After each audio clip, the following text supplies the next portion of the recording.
Welcome to the Digi Minute. I am here with Tyler, gentleman that I met last night that just has an enormous amount of love for our industry and is actually a leader in his own space. So I thought it'd be great for us to sit down and have a conversation. Appreciate you coming down and sitting down and talking with us. Absolutely, man. I'm glad to. Yeah. Yeah. So why don't you tell us about your current position, how long you've been there, some of the projects that you've worked on? Yeah. So I am in mortgage servicing. April will be 3 years. And we're actually coming out with a construction loan for Hmm. the first time in our credit union. So we're working with a vendor for software. In Alabama, there's a lot of like family land, and so they can basically, the next generation they'll divvy a piece off for the next, son or daughter, and so there's a lot of need for our members to be able to build their own home, and up till now, we only finance existing structures. Yep.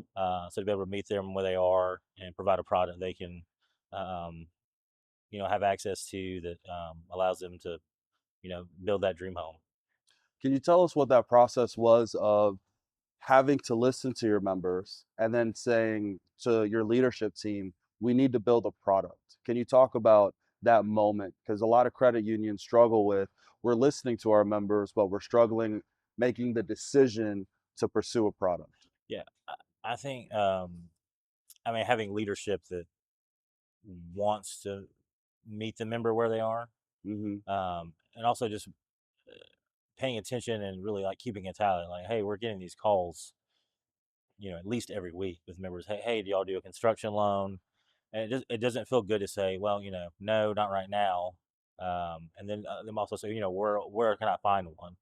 Um, and so I think it comes down to paying attention, having hard data as well, Hmm. um, and then having finding whether it doesn't have to be the CEO or maybe C-suite, but finding that VP or the director, whoever it may be,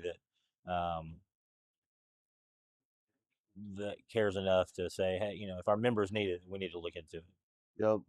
Exactly. So at our credit union, we decided to do a credit building loan because we thought that in our area specifically, folks needed help that we couldn't quite get the match of the loan for them.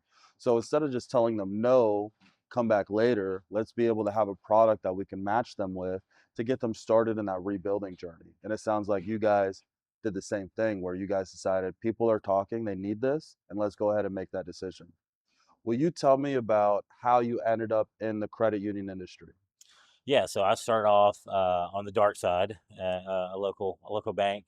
Did the traditional like part-time teller to assistant branch manager route. Mhm. Pandemic hits, and I'm already burnt out, but that was just kind of I got to get out of here. It's very sales focused, and um, I, I tried to tell myself I was helping people, Mhm. um, but at the end of the day, it was mainly about getting a certain number of calls or applications, or you know just loan. Even the person didn't, oh, they don't have it with us, so they need one. And so um, I actually had just gotten engaged, and like a month later, I was just like, all right, I'm sorry, I'm putting my 2 week notice in. Like, I can't do this anymore. And so found a job at the mortgage industry and post closing because I had Mhm. some familiarity with home equity lines. Okay. And so I worked pretty much fully remote for 2.5 years. And then early 2023, the market, started taking a dip, and they started laying off all the remote staff in phases. Okay. So I got laid off in early 2023, and so I had worked with a guy at the bank I worked at that was now at my credit union. Like, Mhm. hey man, like how do you like it? And he's saying it's one of the best cultures he'd ever been a part of, one of the best places he's ever worked. And so initially it was just I got to have a job, Yep. I got to put food on the table, I got to help provide for my family.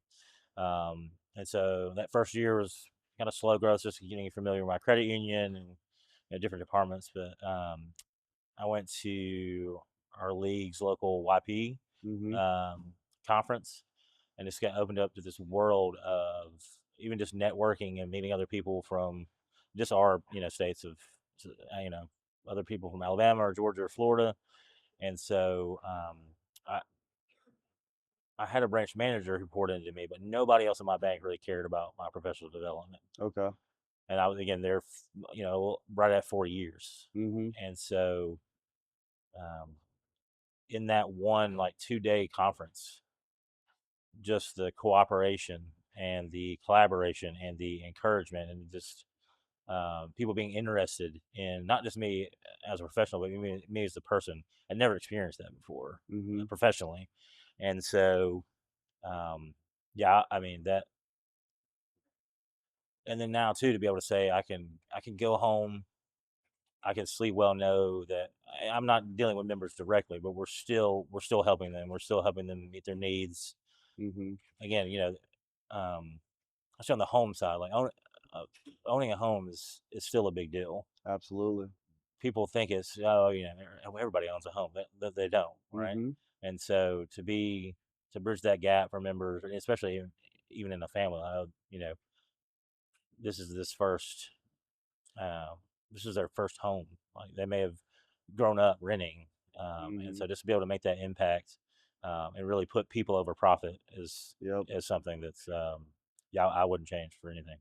I love it. And we're hearing that commonality through and through. One of the best stories from my credit union is our now compliance manager helped an individual over an 8-year process make it to the fact where they got to own their home. Man, They went through a lot of trials and tribulations during that time, but they stuck together. They kept making new plans, making new adjustments.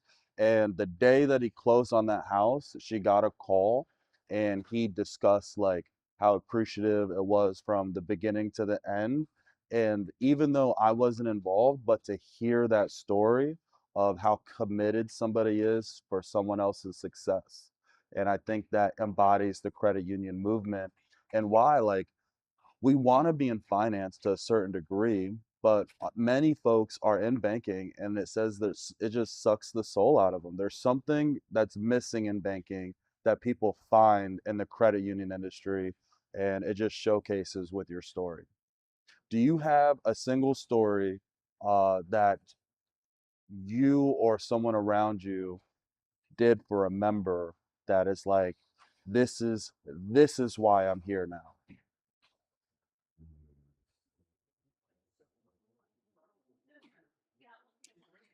I think we were sharing stories a little bit ago, actually, in our crasher group. Um, I think especially emphasis on fraud now, Mm-hmm. um, to where elderly member tries to come in and make a large cash withdrawal, Mm-hmm. and there's just something off about them, about they're asking questions, and they're just you know just something's off, and so just that again, not trying to get, oh well, this is another customer. I'm just trying to get them out of the lobby. You know, Mm-hmm. you know they don't really care, but taking the time to really kind of pull them aside, try to have a conversation, and saving that member from losing. That's this particular member trying to get money out of savings. That's all they had. That's what they lived on.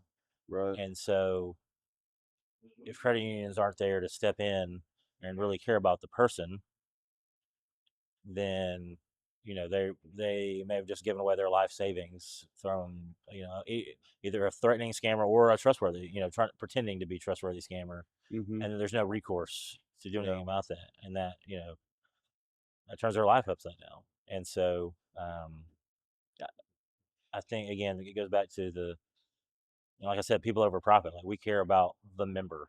Yep. We're not yeah, we have to make money to stay in existence, but we're not worried about the bottom line. We want to do what's best for the person that's in front of us. And then Mm-hmm. like you said, if that's just an interaction or if that's an 8 year process, like we Mm-hmm. care about that person. And Yep. then when we're, you know, quote unquote done helping them, we're whoever the next person is, we want to care about them just as much. So Mm-hmm.